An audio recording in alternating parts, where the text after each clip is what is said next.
Alright guys, TacticalRab again today. Hope you're all doing well and enjoying your day so far. A controversial $10,000 tournament goes down last night, put on by Zuma back on Black Ops Card War. iLLeY wins again. It seems pretty much undefeated so far this offseason. Will that remain the same when the season actually begins? But right now, iLLeY cannot be defeated in these throwback tournaments. Controversial though, because the team that won definitely included many of the S&D grinders that have been dominating the search and destroy scene on this game for the last couple of months. Was it fair for a team like this to be put together? Very much intrigued to your thoughts in the comments below. Hit the like button if you enjoy. Subscribe if you're new as always. I would greatly appreciate it. Dashy does eventually get one of these, by the way. You guys might have actually seen it, but towards the end, Dashy does finally sink the 3-pointer. Just make sure that's fully on screen. And then he celebrates, of course, like he landed every single one of them. Just quickly on Clayster, because I know we saw some tweets from Clay the last couple of days, and everybody knows that Clay wears his heart on his sleeve. That's how it works. I don't think Clay should have to apologize for tweeting like the way he tweets. This is how it is for Clay, and obviously everyone's wishing him the best with everything that's going on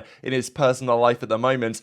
I guess the question is, for me, like, how's he gonna fare next season, right? Because we're pretty sure he's moving to Carolina, maybe, to join the Carolina Royal Ravens in what is probably going to be his last year. He said that it's likely that this will be his final year in the CDL at the very least, so I'm sure everyone's hoping for the best for him, so he can actually, you know, make some more prize money than maybe he was making the last season or so, definitely, and even the Subliners days weren't exactly pretty, were they, in Vanguard? That was, yeah, another difficult year for Clay. So could be the final year in Clay's time in the league after being around for well over a decade. Hopefully it works out well for him this season, all things considered. Now, iLLeY turned 22 the other day, so happy birthday, and he played in this Cold War throwback tournament that Zuma put on just yesterday. Now, I thought it was pretty funny here that Flag was like, look, Donnie, it's time to lock in here. And to be fair, Donnie's team did pretty well. He was playing with Gwyn, and I thought Gwyn looked pretty impressive in some of the clips I saw from this as well. So yeah, that's one player to look at, because right now Gwyn not signed or joining any Pro League team, we believe, but yet he was definitely in the conversation to join potentially Seattle Surge last year. They never made that change. They kept him on the bench the entire year, and therefore many people were thinking, all right, maybe Gwyn will get a chance this year. Now, so far that doesn't necessarily look like it's going to be the case, but you definitely can't rule it out. And, you know, the likes of Purge, who was rumored to be potentially joining Vegas Legion, which may still be happening if, you know, Mac having departed for the time being and saying, you know what, I'm not going to compete. I don't know whether that's completely thrown a spanner in the works at Vegas, but if it hasn't, Purge might still be there. And I saw Purge was frying as well on some of these Cold War chals the other week. So a throwback to Cold War. Look, a great game compared to what we've had the last couple of years. I really like the look of the new Modern Warfare 3 title, but there's nothing quite like Treyarch graphics, and this is the other thing that always gets me. I know that I'm always glazing Treyarch, and I apologize, but come on, why can't other developers make games that look like this? They don't have to be all so realistic, in my opinion at least. I prefer the games that look, you know, it's a bit more arcadey. It's not exactly cartoony, but it's like an arcade shooter. That's what this should be. And the colours reflect that, and they pretty much always have in Treyarch games. So, you know, it's just better to watch, as far as I'm concerned. Cold War, it was a good game. I didn't absolutely love it. I will say that the movement in this game does frustrate me a bit. I like the slide cancel, but the fact that you have to sprint and then do your sprint again, like stutter step, that's a bit annoying, but apart from that, it's a good game. So Shotzzy was warming up and getting ready to go, and it was a hardpoint search and destroy-esque tournament, right? So the hardpoints in this were fantastic, no doubt about it. The search and destroys were good, it's Cold War, but, you know, one team maybe had a slightly decisive advantage in that particular game mode. So these were some of the teams. aBeZy was playing with Arcity, Shotzzy, and Priestahh. Dashy, of course, had a team as well. There was another team that was very interesting going in, which was Cellium's team, right, with Skyz and Simp and HyDra, but they didn't get very far. I didn't really expect them to, given HyDra's playing from Europe, stuff like this. The team that I was really looking at was the team that's been playing a lot of these throwback tournaments the last several weeks, and that, of course, was iLLeY's team with Drazah. There's no, you know, no reason why they wouldn't do very well. It was the same story in that Black Ops 3 throwback tournament a while ago, where FaZe and those guys were so difficult to beat because, you know, FaZe have been grinding that game for the last, I mean, when did that game come out? Like 8 years ago now. So he's been grinding that for a fair bit of time. And then when the pros returned to Black Ops 3 this offseason, he was running the show.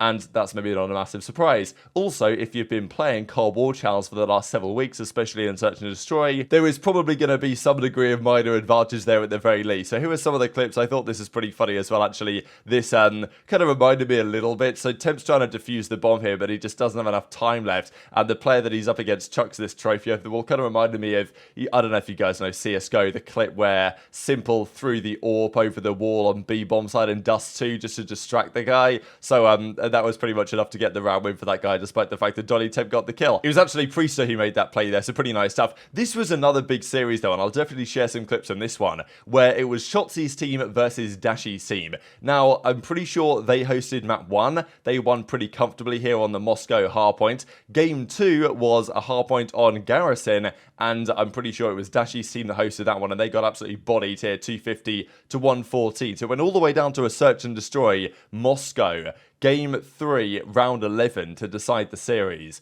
And, I mean, this was an absolute banger. Shotzzy iced up in the round 11, and we'll see that clip here in a second. There was also this as well from iLLeY. So, we know that iLLeY was really good at this game. I mean, he wasn't really considered to be an absolutely elite level player on this game, given the fact that those categories were occupied really by his teammates, right, in Simp and Cellium and aBeZy. But iLLeY was very good at this game, right? That 3-piece there on Scrap as well to kill Scrappy, who's the third guy in that situation, get down to a 1v1 and clutch it up. Very impressive stuff if iLLeY, you know, look, will they be able to replicate this success? Because I know that many people are looking at that Seattle Surge team. They're saying Hook, I believe it's Hook's birthday today, maybe yesterday, so happy birthday to Hook for, I think it might well have been yesterday. He killed the last kill on Dashy as well to clutch up the 1 versus 4 here, iLLeY. He's on the team as well. aBeZy, we know, has a lot of upside. And then iLLeY, who's been dominating these chows and these throwback tournaments for the last couple of months. Does it really mean much when it comes down to next year's success on a brand new game? Probably not, but it's still one to look out for. And also, Formal was in the chat here and just thought, oh no, here we go. Moscow, hardpoint search and destroy, whatever. aBeZy is going to run rampant, and that's how it goes. Like, aBeZy was a nightmare to play against on Moscow Search, especially the first bloods, the routes he would take, and yeah, Formal has some good experience with that, of course, when he played on the other side of the stage when he was on OpTic Chicago during that season. Not an easy team to beat at all. So, yeah, Shotzzy made a great play here in the round 11 to get the job done, and at this point of the tournament, 4 teams had gone. So Cellium's team were out, some of the other teams that were expected to have a harder time, you know, Snoopy, etc., they were out, and it left Scrappy's team, Shotzy's team, well, I guess Dashy's team, whatever, Scrappy's team, same thing, Temp's team with Gwyn and Co., and then the grinders, really, like Drazah, iLLeY, Decimate, Prolute. So I'll share a couple of clips here for you guys, and then we'll talk about, you know, some of the controversy that was resulting from this. Go for him. There you go. Yeah, one's going bottom left wing right now. I got naded. I'm good. He's going around for sure. Ooh. I got stunned. My trophy's gone. He should have thought it before he went around. No, let me top lane. Nah, no way. Go top lane. He's our hall. Oh my. That boy's moving. Good boy. One more steps. Point Oh steps. my. My God. Think I'm Bottom left back. lane. Oh my I need one God. left side plane. He's chasing you. How That shit was actually a little crazy. Octane's ahead of him, so. I did it to him. Holy shit, son. You watch out this. Yeah. They flash out. One's been playing outer. One's been playing inner. I think. I thought the trophy. Throwing inner. I'm throwing a nade inner. I stunned one outer. Yo, he's outer pillar. Scrap. He's half out. There's three of them. One shot CleanX, bro. Oh, 1v3. Outer. Oh wait, that's him. Playing Dashy. He probably was playing deep back there spawn like B. Yeah.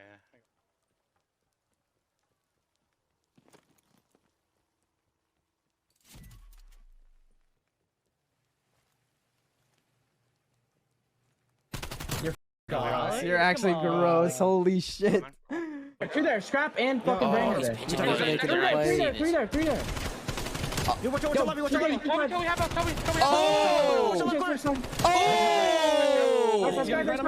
I knew we needed the Shotzzy POV. Oh, Z called it. Oh my God. 16 and 8 from Shotzzy. Yo, he made the play. Look at them, they're all just fucking like Oh, shit. The closer. Would one still hit telling him? Oh, play, one dead. Ooh. Oh, one dead. Ooh. I close it. I'm one shot. Time. Good shit, Chris. Uh-oh. Oh my god. I shrieked out. I shrieked out. One flag. That switch do matter. Yep. Bro, MC is Yeah, I'm bro. Like, bro, Stand. this guy's snapping on trophies. Trying out. I'll Twisted. Take it bitches too. Oh my. Exit. Oh, okay, two exit. One wing now. Jump that wing, left wing. He just went, bro. If he would have done that, that would We have been flip, crazy. hold flip. So aBeZy was popping off here in the grand finals with the 74U in hand, and you know, some great hardpoint action here, right? But the search and destroys, the way that they were playing the search and destroys, the team that eventually won, very impressive stuff. But you can argue, and you know, Zoom was having to defend himself in the chat here, really, the way he built this, because you know, should that team be allowed? And this is the big debate that happened. The eventual champions were Team Drazah, who took down in the best of 5 grand finals 3-2 over aBeZy's team that made it up from the losers finals. So yeah, they got the job done, didn't lose a series. Some close maps for sure. You guys can see they lost quite a lot of hard points here, but the search and destroys, they would typically win. Moscow, they weren't as good at, but I think the Moscow generally isn't played as much for those grinder guys as some of the other maps are, which I think might make a bit of sense as well. So that then leaves you with these guys as the champions, the $10,000 Stallion Showdown champ. So again, awesome tournament from Zoom. I don't want to take any credit away from what he's managed to do putting together these tournaments, because they're always a great time to watch. Car War's always a good time to watch as well. And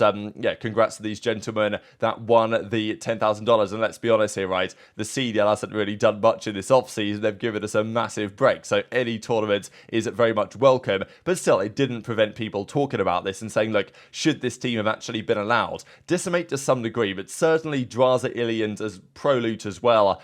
Like, they, and Decimate as well, really. But they have played a lot of Cold War the last several weeks. We know that Drazah has been on this game basically every single day playing Respawn 8, and he will play as many channels as he possibly can. This is why FaZe have got a good recruit in Drazah, because I don't know if there's any player in the league that's going to grind more than Drazah. He's going to probably put the most time of any player in the league. I mean, he simply can't stop himself from playing COD all the time, and he just loves it. So that's definitely an advantage, especially when it comes to tournaments like this. But, you know, these guys have played together, right? They've played together in tournaments before, and they've now played together in this tournament, and they've been grinding together search and destroy on this game for the last several weeks. So that's why many people were saying, should Zuma have broken this team up? I don't think there's any, you know, we want Drazah and iLLeY and these guys to play in the tournament, but there was an argument to say, should they have been allowed to play together with the team that they wanted? You know, kind of the same way that when you form these rosters for these matches, you're not allowed to put together the entire FaZe team. That would be considered too strong, but also the CDL say, no, you can't do that because we want to wait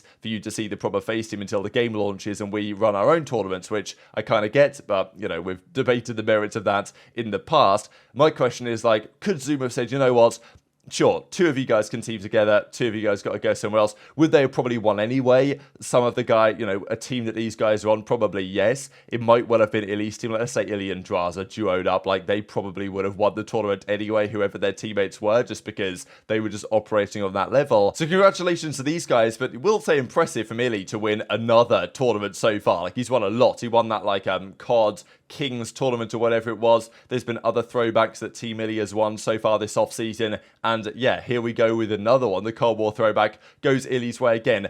Is that a sign of things to come in the new season, right? Is RC's just taking the mick here with this tweet in reply to Drazah? But yeah, could RCTs and iLLeY and these guys that look good in this tournament actually deliver the goods when it comes into the new season? That is the question, because Seattle Surge on paper, I don't think they look spectacular, but I will say their results over the last couple of months have been pretty good. And if that team gets the best version of iLLeY and the best version of RCTs, all of a sudden that team is looking better than it looks in theory, I would say. But very much intrigued to your thoughts in the comment section below. Hit the like button if you enjoyed. Subscribe if you're new. Take care. And I'll see you next time.